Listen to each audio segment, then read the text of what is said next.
अरे कशाची तयारी चालू आहे कालपासनं? सकाळी सकाळी उठून ही दोघं काय करत आहेत? अरे हां, ओमची फेअरवेल आहे ना, मग 9th मुलांनी इन्व्हिटेशन हे तयार करतात. सो फेअरवेलचं इन्व्हिटेशन कार्ड माही बनवली आहे 2. ओके, मस्त. उद्या फेअरवेल आहे, सो आज इन्व्हिटेशन द्यावं लागणार. ओके, तिला रेडी करून पाठवलं. आता बघूया ओमकडे, तर काय चाललं आहे त्याचं. ही अनुपमा टीचर आहे, म्हणजे ओमची टीचर, ओमची फेवरेट टीचर. वाव, 2 दिवस झालं तर खूप खूप मन लावून ड्रॉइंग करतोय. माझे मेकअपचे ब्रशसुद्धा यूज केले ते ना.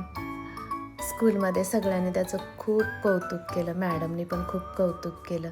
बाकीचे क्लिप्स तर माझ्याकडे नाही आहेत, पण मॅडमनी कॉलवर बोलले की त्यांना ही ड्रॉइंग खूप खूप आवडली. आणि हे माही आणि माहीच्या टीमने काढलेली रांगोळी. चला, अशा प्रकारे आजचा व्लॉग इथेच कंप्लीट होतो. बाय.